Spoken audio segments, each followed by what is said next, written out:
The following program may contain coarse language, violence, nudity, mature subject matter, or scenes which may not be suitable for all viewers. Viewer discretion is advised. All Hit Radio.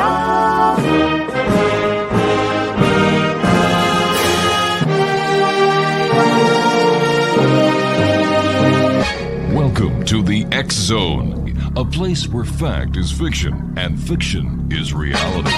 Now, here's your host, Rob McConnell.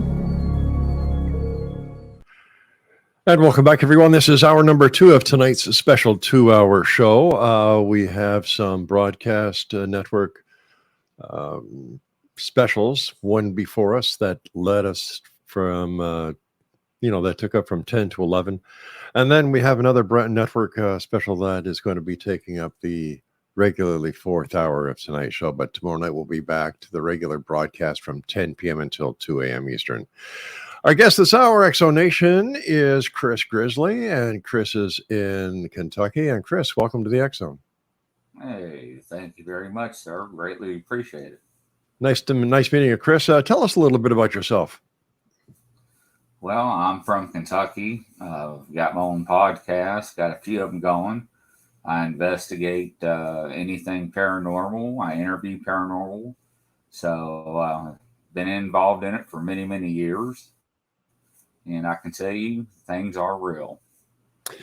What was it that made you do what you're doing when it comes to the paranormal? Have you yourself had paranormal experiences? Well, I tell you what, when it all started, when I was probably 15 or 16 years old, it was after my grandfather died, and I was down at the lake with my grandmother. And I woke up around probably 1 o'clock a.m. and I looked out on the porch, and I saw somebody smoking. And when they drew a puff on that cigarette, it lit the face up, and it was my grandfather. And it freaked me out. So I couldn't wake up my grandmother. And I saw this for 2 or 3 minutes. And I stayed up all night. I couldn't go to sleep. Now, I can tell you this. Anybody on my mom's side of the family's always came back. So that's how I got started in it. What did you think of? Here you are, a 15-year-old young man. Your grandfather's passed away. You wake up, and there he is sitting on your balcony smoking a cigarette. What were your first thoughts? Well, actually, I thought somebody snuck on the porch to take some stuff off. But our porch door has a bunch of bells on it. And when you open the door, there's no way in heck that you can get by that door without making a bunch of ruckus. So That was my first, I thought somebody was actually on the porch trying to steal something. Tell me, Chris, how much paranormal activity is there in Kentucky? Well, I can tell you what, we have a lot of Bigfoot, Sasquatch sightings, Dogman sightings. We just had a recent Goatman sighting probably 2 months ago down in Louisville, Kentucky. What's a Goatman? If you Google Goatman, it's by the Nestle Bridge between Louisville and the other county down there by the creek just outside Jefferson County. And it's half man, half goat. Folklore goes that a lot of people go down to the bridge and commit suicide. A lot of people used to get run over by the train there and just lay there. But one of my investigators I interviewed was at his friend's house, and a guy come down and was like, "Hey, you're not going to believe this." And he was sitting there listening to him, and he was like, "Slow down, what's going on?" He's like, "Goatman." He's like, "What do you mean, Goatman?" And so he was just down here. He said, "Really? Why don't you show me where he was at?" And I'll be darned if he didn't take him down there to that area.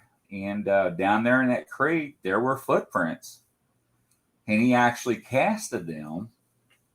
And once he were done, he actually took them to the Fish and Wildlife out of Kentucky and showed it to them. and asked them, "What is this?" And they were like, they didn't know. So then he took it to Indiana, DNR. That's where he lives. And they were like, well, that could be a cow print. He was like, you think this is really a cow print this big and this far along, you know? Yeah. So they're becoming more recent sightings of the Goatman, yes. So and you also investigate the Dogman. Is this a half human, half dog?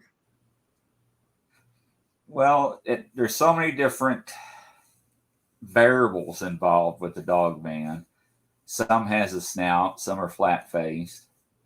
Land Between the Lakes. Have you ever heard that story? No, I haven't. Back in the 70s, the campers were down there. It's called LBL, Land Between the Lakes. And a family was attacked by a Dogman.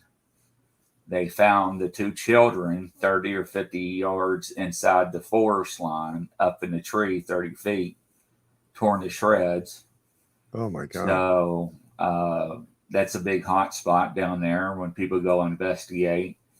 One of the people that I investigated that went down there last year and to try to meet up with some of the old timers to bring that back up, he stopped in at the visitor center and nobody was doing anything. So he just walked up and was like, hey, my name's so-and-so, and I want to talk about that incident back in the early 70s. And the lady's like, what are you talking about? And he's like, Land Between the Lakes, the Dogman incident. And he said her eyes got real big and just walked away. He's like, but man, where are you going? Hello? Yeah. So then he went down to the other end of the counter and saw this gentleman just standing there, not doing anything. And he wanted some more information. And lo and behold, he did the same thing. So they went down there to the campsite, which they moved somewhere else. It's no longer there. They do have eyewitness testimony from the civilians in the area at that time that will back up and does back up that the incident did happen. And it's not the only one that happened in that area, from my understanding. Now, I know you also investigate Bigfoot. Is this the same type of Bigfoot that's reported throughout the other parts of the United States, or is there something special about the Bigfoot in Kentucky? Well, there are different breeds when it comes to Bigfoot. I think there's like 2 to 4 different categories. People think they're warm and fuzzy and they're cute and nice. But people have to understand that these are creatures. They will turn on you. And what I mean by saying that is people will feed them on a regular basis. And let's say they go on a road trip or vacation and they come up to get their food and it's not there. Well, they get quite upset. So they will start tearing up their property, whether it comes to the house or anything laying around the shed and the fences and so forth. They get very upset. And you have some people that trade gifts with them. They trade trinkets, shiny things, little toys, and so forth. And there's a lot of people in Kentucky that are pretty protective of their clans of Sasquatch. And they'll tell you stories of them, but they won't tell you where they live or where they're at, so you won't go down and bother them at all. I respect that because there are a lot of people who would like to get a Sasquatch for their prize instead of respecting the Sasquatch for another animal that shares the existence of this planet with us. And I know that there were several groups, one group in Canada, one group in the United States, that actively petitioned the government to give Bigfoot protection under the law. That's absolutely true. We actually have some laws on the books in the United States and some states, and we also have city ordinances and county ordinances that's on the law, that's on the books as well, protecting them. What I'm sorry. No, go ahead. I was just going to ask you about this group. I can't remember who they are or what they're called, but about 4 or 5 years ago, they were bound and determined to go out, hunt, and kill a Bigfoot. Oh, I remember who you're talking about. Do you remember that? Yes. Yeah. Yeah. Well, I can tell you this much. They didn't have any luck. And there's a lot of people that go out and try to catch them and see them. And they've been in this for 30, 40 years and haven't even seen one at all. And there's been people that I interview that see them every time they go out, and they show me pictures, and it's incredible. Mm-hmm. It's really incredible. Chris, is there a connection between the people who see the Bigfoot and have these familiar encounters? Is there a common thread between these people? Well, they say Sasquatch or Bigfoot, however you want to call it, mm-hmm. can actually tune in to your feelings and know that if you're good or a bad person, just like animals can. That's right. My consistency from my interviews. But, if they're already mad or pissed off at something before you get in the woods, there's nothing much you can do to change that attitude. Mm-hmm. Or if you get near the babies, the juveniles, they're going to become very protective. I got one guy out of Colorado. The only thing he does is travel across the United States and deals with the Sasquatch that tears up and cause havoc to people's homes and families. And he deals directly with the Sasquatch and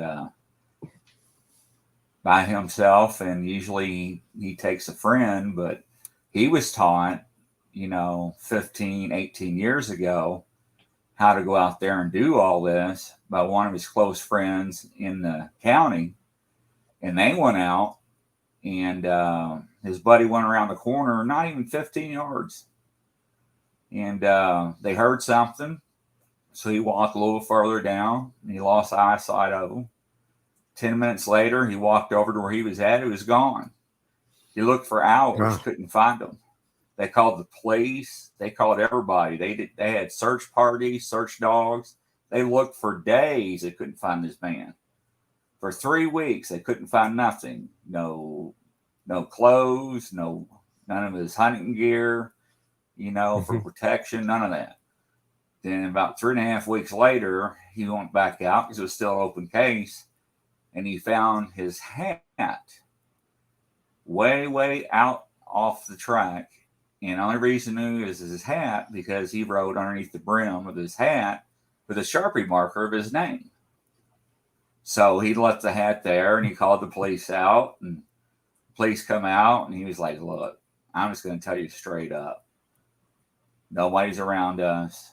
You know, and I know what happened to your buddy.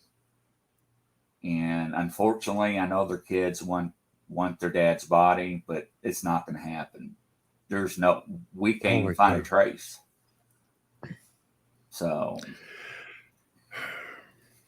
Hey, Chris, stand by. We've got to take our first break. Thanks for joining us tonight. Really a great pleasure talking to you, sir. Exonation, our guest this hour is Grizzly Bigfoot himself, all the way from Kentucky. And Grizzly and I will be back on the other side of this break as we continue here in the X Zone from our broadcast center in St. Catharines, Ontario, Canada. And welcome back, everyone. The X Zone is sponsored by our good friends at Beautiful Mind Coffee. Visit their website at beautifulmindcafe.com. The one and only Grizzly Bigfoot from the state of Kentucky is with us tonight. And Grizzly, thanks for joining us, buddy. Oh, absolutely. What is your favorite part of the paranormal that you like talking about with your guests and your listeners from all over the place? Well, from coast to coast and all around the world, I like talking about a little bit of everything, because we are told what does and does not exist. We are told what we see, we do not see. We got monsters washing up on beaches across the world. Mm-hmm. And the first thing they do is bring a backhoe and dig a hole, the city or county government, and bury it. And I'm like, what are you doing? Get a flatbed truck, and let's take it back to the office. So it's either like they know they know about it, or did you make it? You know, who knows? Who does know? And I try to tell people, you know, no matter what you can do, you cannot draw a line in the sand and say, I believe in this, but I don't believe in that. Because as many as interviews, investigations that I have been on and interviewed people, you know, it's not little Johnny running around in a monkey suit in the middle of the night causing havoc, being drunk. You know, sorry, it happens. I know he's out there. But, you know, let's be realistic. You know, yes, we have a lot of fakes and phonies. Sure. And don't get me wrong. People ask me all the time, hey, Grizzly, man, is that picture or video real? Well, unfortunately, A, I wasn't there. Number two, I didn't take the video or picture, so I don't know. You know, it's kind of hard to judge something anymore with the technology we have. But like I said earlier, I have pictures that look like they come out of a National Geographic magazine. And I beg and plead with them, let me have them. Let me show the world what you got. Yeah. And of course, it always comes back to, you know, I don't want people driving up and down my road. I don't want campers camping out. And I sure in the heck don't want no hunters in my area when it's hunting time. So... And of course, you have to respect that. Yeah, you do. You know, I got a guy in Oklahoma that's lived there for 25 years. He's got a clan that went through 2 generations, and he wants to sell so bad, but he's afraid what's going to happen to him when he does. So he's stuck. Isn't that wild? It is. It is. But once again, I have to respect him. Like, what do you say to a person like that who's putting his love for these creatures? Well, I shouldn't even call them creatures because that sounds so wrong. These friendly giants, you know, ahead of his own personal wants and needs. God bless him. No, you're right. And you know, yeah. Oh, go ahead. No. Well, you know, you said giants. Well, you know, everybody's going to say, here goes Grizzly. So just a real brief touch on the biblical reference. You know, unfortunately, there are so many parts of the Bible that are missing that has been taken out by man, which we all know about. And it explains in there about the giants and so forth, in the book of Enoch. And, you know, it's stuff that people don't want us to know that actually happened back then. And, you know, we have Indian tribes across the nation, and one in particular in the Midwest, that they got tired of the hairy giant taking their women and children and eating them back to their cave. They actually put a bunch of brush in front of it and caught the cave on fire and killed all the giants. So, and Davy Crockett also killed the Sasquatch in Kentucky. Really? Yep. With his musket loader. Didn't know that. What's the what is the hottest topic right now with your listeners? Bigfoot and Dogman. Bigfoot and Dogman. Yeah, I guess so. Eh? Yep. Do you get a lot of UFO sightings in your area? No, not in my area. We don't, but around the country we do. I had one guy that was abducted probably 24 years ago. And when I was first interviewing him before the show, he was like, yeah, Grizzly. He's like, you know, they took me from my house and I was on this ship. And I'm thinking, oh, Lord, here we go. And he got talking. He's like, you know, then I woke up and I was at home. I looked at my arm and gave me a tattoo. I'm like, what? What do you mean they gave you a tattoo? And he says, I want to show you the before and after picture. I'm like, what are you talking about before and after?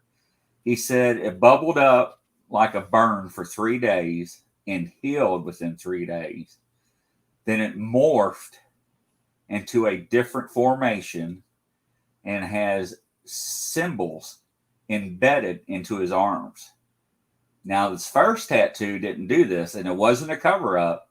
It wasn't a redo, and it wasn't a laser treatment. That was unexplainable. So he met with the aliens, and they were telling him what's going to happen to the Earth and when they're coming back and where. Supposedly they're coming back to Florida. He wouldn't tell me the date. So he pretty much sold everything he had and moved to Florida. So he's just waiting. A true believer. Absolutely. Yeah. Is there a lot of haunted locations throughout Kentucky? Yeah. We're real famous for the asylum here, Waverly Hills and Louisville. Right, yeah. And what's really weird about it is my mom used to work there.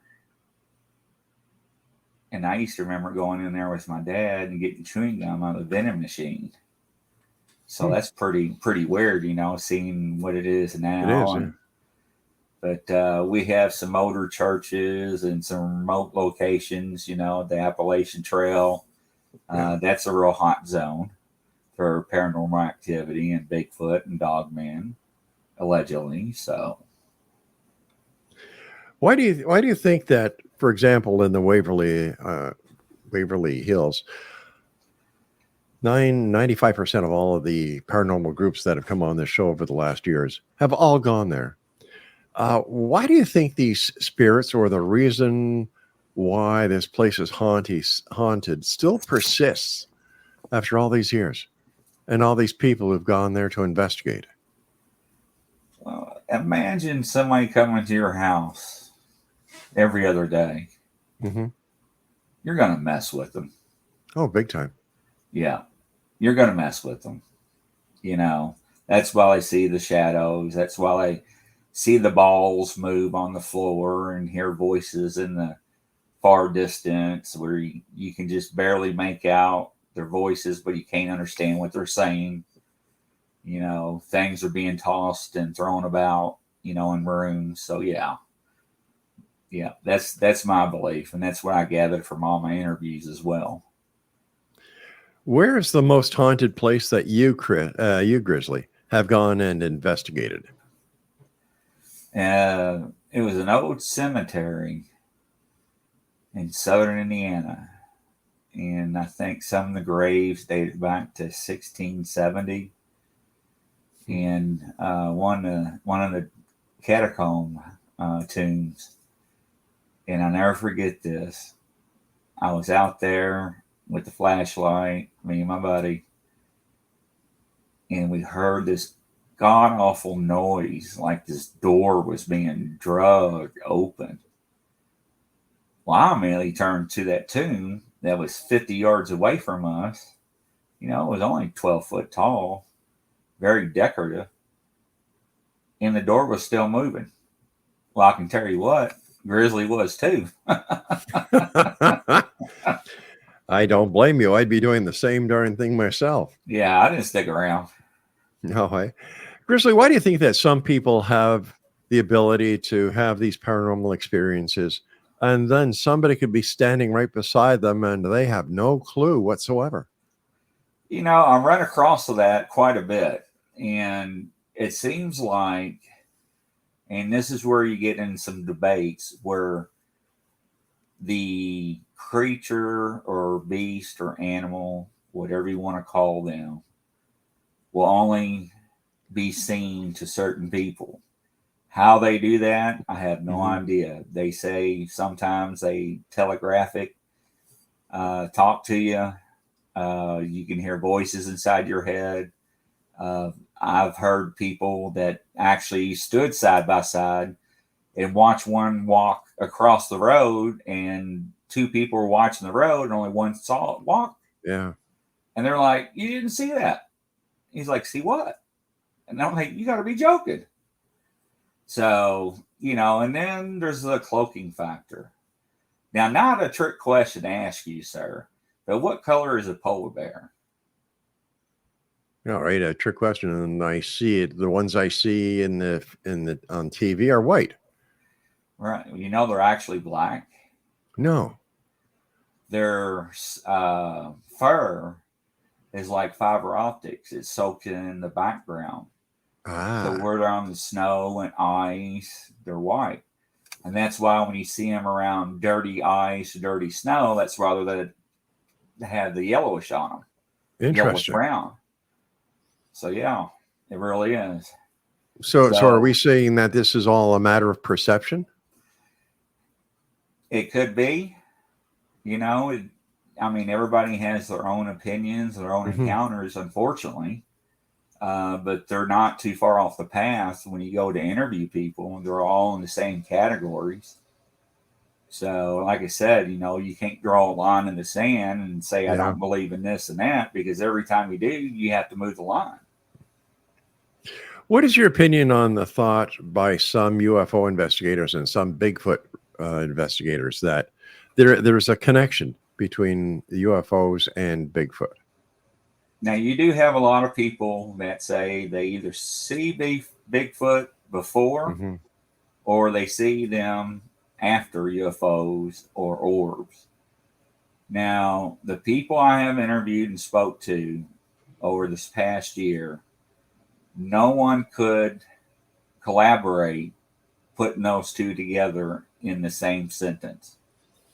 Now, they have witnessed seeing them both, but not at the same time. So I'll let your guests pick that apart for themselves. Grizzly Bigfoot, stand by. We've got to take our break, and we'll be back discussing more of the strange, the weird, the bizarre with our guest this hour, the one and only Grizzly Bigfoot. My name is Rob McConnell. This is the X Zone. We'll be back. Don't go away. Welcome back, everyone. Grizzly Bigfoot is our special guest this hour. And Grizzly, is there a website people can go to find out more about you and your show?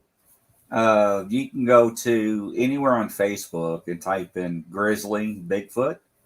And my YouTube channel is Grizzly on the Hunt. And we got a lot of new things coming up this year that a lot of people are going to be very happy about. So, all right. The paranormal seems to be gaining more and more popularity.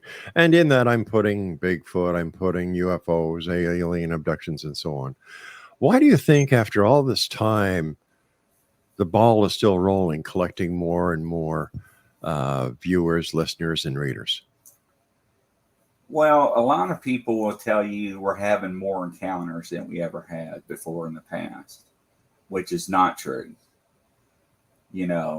What we are seeing is that today there's a lot more people coming forward and sharing their experiences. And some of them are not recent. Some of these are 10, 15, 20 years old. And I'm taking deathbed confessions from people that actually work for the government, and they tell me, what is the government going to do to me now? I'm dying.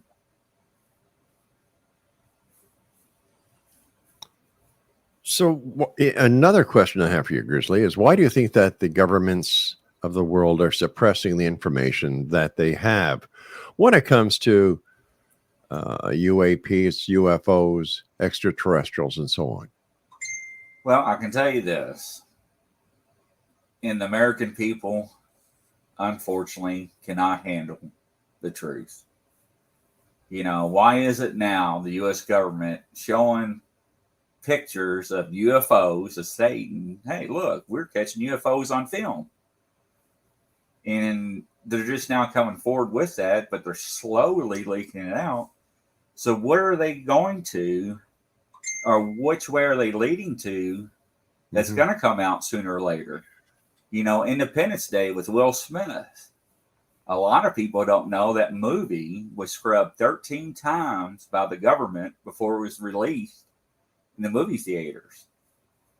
Now, is that not amazing? It is.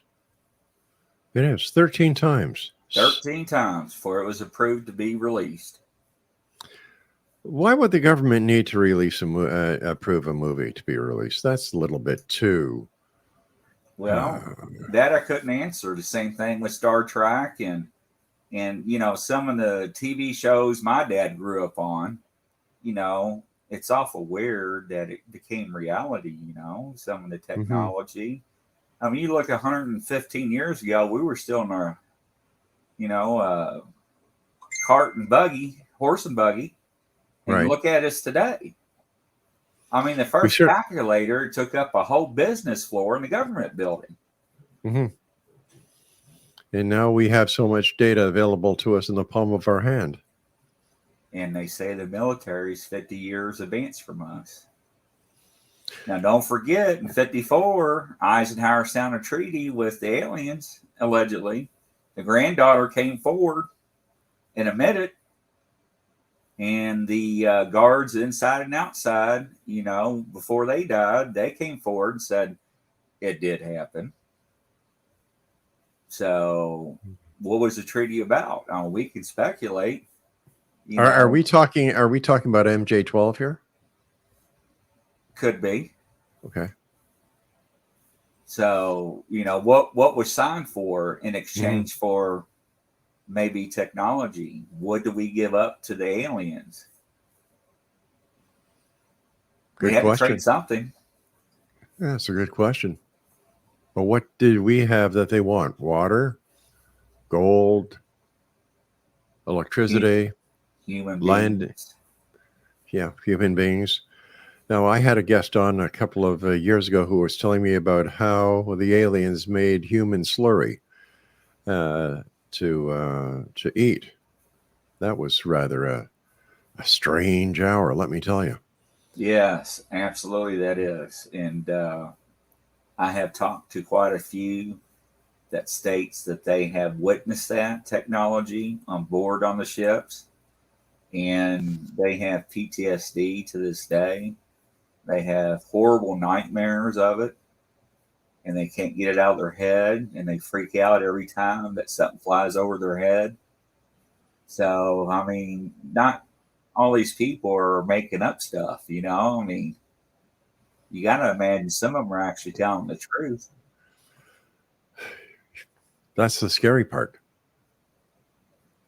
Where this, I'm trying to remember. There's a place in Los Angeles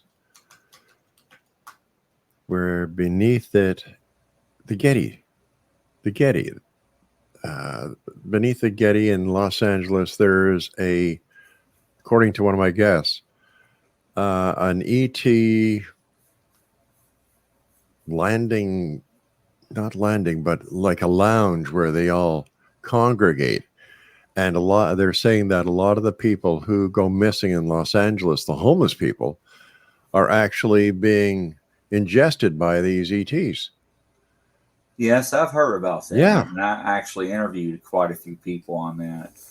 And one of the things that kept occurring in my interviews with people is that when he signed that treaty, allegedly, which we don't know for sure, but exchange for technology, we would let the aliens abduct women so they can impregnate them and come back before term due and withdraw the baby from them and return them to their natural state.